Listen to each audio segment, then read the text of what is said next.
Just finished washing my shirt. Let's go ahead and drain it. Wait a minute. What is going on here?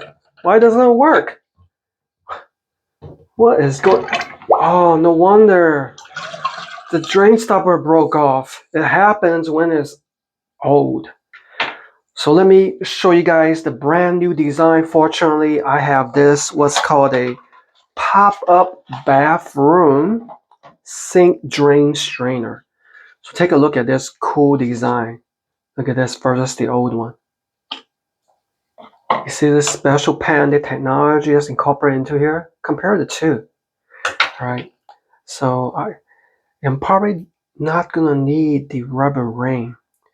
So what you are seeing is a drain stopper that's made of 304 stainless steel for anti-corrosion. And it has this removable stainless steel strainer basket for hair.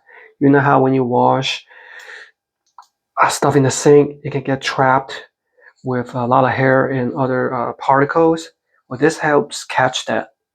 So here's how to remove it. You simply twist it and check out this cool design. See, that's a patented technology. So let's go ahead and put it back in here and put this to use. I hope it fits though. All right, so I'm gonna peel it here to reveal the brushed stainless steel look. And I'm gonna insert it in the hole.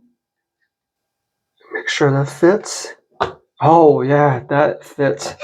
So I'm gonna add some water and make sure it doesn't leak. I don't see any leakages. And check this out. With one press of the button, see, you can drain it easily. One press to close it, one press to drain it. How awesome is that? This is definitely a must-have to replace an old broken strainer.